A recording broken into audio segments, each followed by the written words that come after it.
హైదరాబాద్లోని Hayath Nagar police constable Nagamani హత్య గురించి సమాజంలోని తీరుపై మరోసారి చర్చ జరుగుతోంది. మహిళగా పుడితే నచ్చిన జీవితం బతకడం కష్టం, నిజాయితీగా బ్రతకడం కూడా అసాధ్యం. మరి ఎలా బతకాలంటే కులం పిచ్చి ఉంటే తన వాళ్ళు చెప్పినట్లు బ్రతకాలి, నచ్చిన వాడిని పెళ్లి చేసుకోవడానికి వీల్లేదు, ఆస్తి ఉంటే అక్క లేదు తమ్ముడు లేడు, చంపుకోవడమే. సమాజంలో ప్రేమలు పరువు, ఆ తర్వాత డబ్బు ఆస్తులు నేరగాళ్లను చేస్తున్నాయి. చివరకు నేరమయ్యే సమాజంగా మారిపోతుంది. నాగమణి జీవితం చూసుకుంటే ఆమె 100 జీవితాలు బతికినట్లు కనిపిస్తోంది. అన్ని కష్టాలే, చివరకు మరణం కూడా నరకంతోనే సాధ్యమైంది. చివరి క్షణాల్లోని ఆమె పెయిన్ను అర్థం చేసుకునేదెవరు? తమ్ముడు కత్తితో మీద పడిపోతుంటే ఆమెకి ఎవరు గుర్తొస్తారు? చిన్నప్పటి నుంచి కలిసి పెరిగారు. తమ్ముడిని ఎత్తుకొని లాలించి అన్నం పెట్టి పెద్ద చేసింటుంది. ఎందుకంటే తల్లిదండ్రులు చిన్నప్పుడే చనిపోయారు. కలిసి పెరిగినా ఆడుకున్న తమ్ముడిని ఎత్తుకున్న నాగమణికి ఆ సోదరుడి చేతిలోనే మరణం తప్పలేదు. ఇక మానవత్వం ఎక్కడుంది? నాగమణి లైఫ్ని ఆమె కోణంలో నుంచి చూద్దాం. రంగారెడ్డి జిల్లా ఇబ్రహీం మండలం రాయపోల గ్రామానికి చెందిన నాగమణి వయసు ఇప్పుడు 27 ఏళ్ళు. ఆమెకు ఒక అక్క ఉంది, తమ్ముడు పరమేశ్ ఉన్నాడు. ఇతని వయసు 24 ఏళ్ళు. అయితే చిన్నప్పుడే నాగమణి తల్లిదండ్రులు చనిపోయారు. దీంతో అందరినీ పెదనాన్న దగ్గరకు తీశాడు, వారిని పెంచి పెద్ద చేశాడు. అయితే నాగమణికి చిన్న వయసులోనే పెళ్ళయింది. దాదాపుగా 17 ఏళ్ల వయసులోనే పెళ్లి జరిగింది. కానీ ఆ పెళ్లి ఆమెకు కష్టాలే మిగిల్చింది. భర్త అత్తామామల నుంచి వేధింపులు ఎదురయ్యాయి.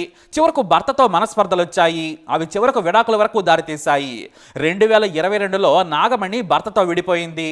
కానీ నాగమణి తన గ్రామానికే చెందిన స్నేహితుడైన బండారి శ్రీకాంత్ను ప్రేమించింది.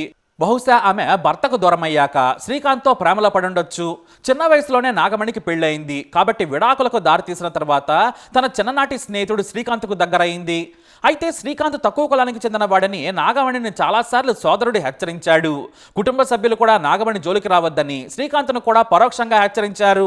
నాగమణి ప్రేమ వ్యవహారం కారణంగా చాలాసార్లు గొడవలు కూడా జరిగాయి. అయినా కూడా నాగమణి మాత్రం ప్రేమించిన శ్రీకాంత్నే పెళ్లి చేసుకుంది. అయితే నాగమణి కష్టపడి చదువుకొని కానిస్టేబుల్ ఉద్యోగానికి ఎంపికైంది. తన జీవితాన్ని తానే చక్కదిద్దుకోవాలనుకుంది. భర్త మీదో కుటుంబ సభ్యుల మీదో ఆధారపడకూడదు అనుకుంది. ఎందుకంటే చిన్నప్పటి నుంచి ఆమెకు కష్టాలే. పెద్దయ్యాక ఎవరి మీద ఆధారపడద్దనుకుంది. నేటి మహిళలా ఆలోచించి కష్టపడి ఉద్యోగం సంపాదించింది.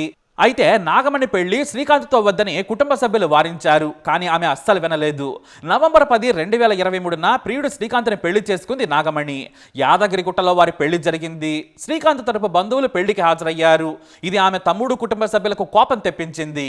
నాగమణిని శ్రీకాంత్ను బెదిరించాడు ఆమె సోదరుడు పరమేశ్. దీంతో తమ్ముడి నుంచి ముప్పుందని ఆమె ముందే గ్రహించింది. ఇద్దరూ కలిసి ఇబ్రహీంపట్నం పోలీసులను సంప్రదించి రక్షణ కోరారు. పోలీసులు చొరవ తీసుకుని 2 కుటుంబాలకు కౌన్సిలింగ్ ఇచ్చారు. నాగమణి తమ్ముడికి కూడా పోలీసులు సర్ది చెప్పారు.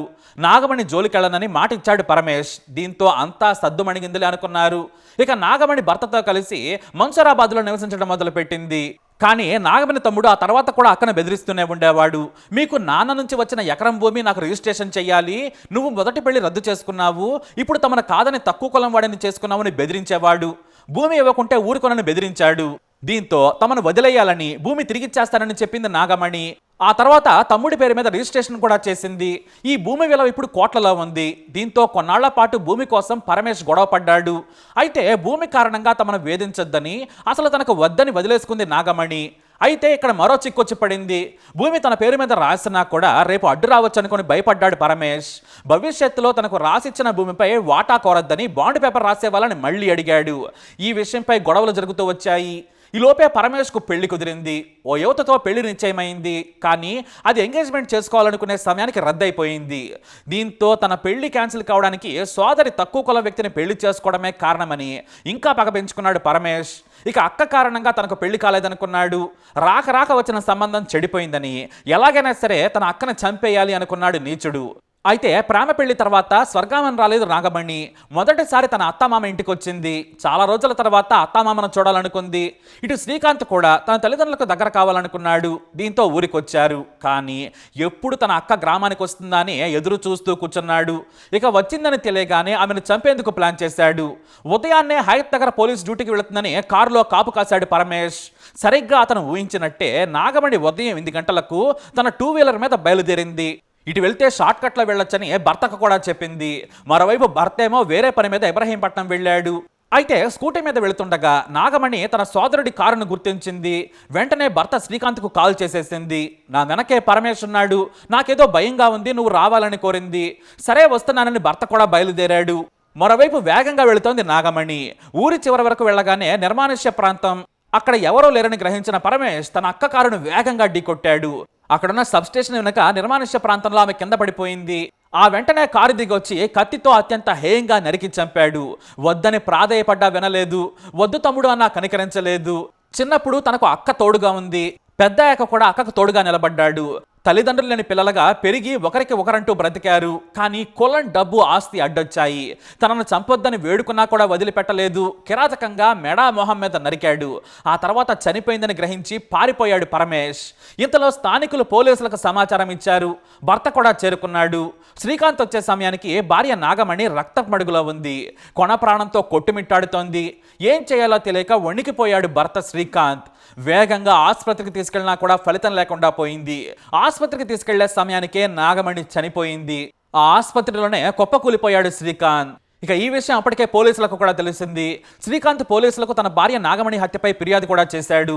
పోలీసులు నిందితుడిని అరెస్ట్ కూడా చేశారు. అంతేకాదు హత్యకు ఉపయోగించిన కత్తిని కూడా స్వాధీనం చేసుకున్నారు. నాగమణి హత్యను నిరసిస్తూ కుటుంబ సభ్యులు, కుల సంఘాల నేతలు ఇబ్రహీం పోలీస్ స్టేషన్ ఎదురుగా రోడ్డుపై బైఠాయించారు. పరువు హత్య చేసిన వారిని కఠినంగా శిక్షించాలని డిమాండ్ చేశారు. తాము న్యాయం చేస్తామని హామీ ఇవ్వడంతో శాంతించారు. అయితే ఇప్పుడు నాగమణి హత్య కేసులో మరో ట్విస్ట్ కూడా వెలుగులోకి వచ్చింది. నిందితుడి పరమేశ్తో పాటు అతనికి సహకరించిన శివ అనే మరో వ్యక్తి కూడా హత్యలో సహకరించినట్లు విచారణలో పోలీసులు తెలియజేశారు. ఈ శివ కోసం కూడా 3 బృందాలుగా పోలీసులు వెతుకుతున్నారు. వాస్తవానికి ఈ పరమేష్కి సమాచారం ఇచ్చింది ఈ శివే. అతను సమాచారం ఇవ్వడంతో నాగమణిని వెంబడించి పరమేశ్ హత్య చేసినట్లు విచారణలో తేలింది. సొంత అక్కనే కాటికి పంపించాడు నీచుడు. మరి ఇలాంటి వాడికి ఎలాంటి శిక్ష పడాలి? మీ అభిప్రాయాన్ని తప్పకుండా కమెంట్ ద్వారా తెలియజేయండి. ఈ వీడియో అప్డేట్స్ కోసం మా ఛానల్ ఫాలో అవ్వండి. అలాగే తప్పకుండా సబ్స్క్రైబ్ చేసుకోండి.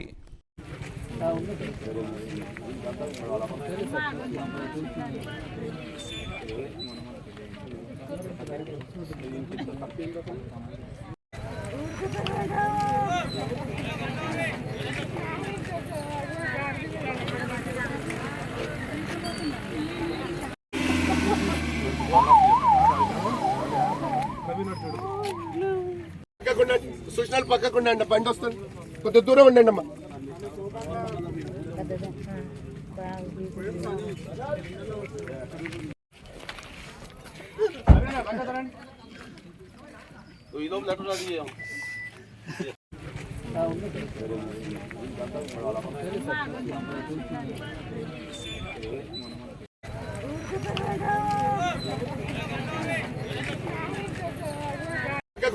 సూచనలు పక్కకుండా అండి, బండి వస్తుంది, కొద్ది దూరం ఉండండి అమ్మా.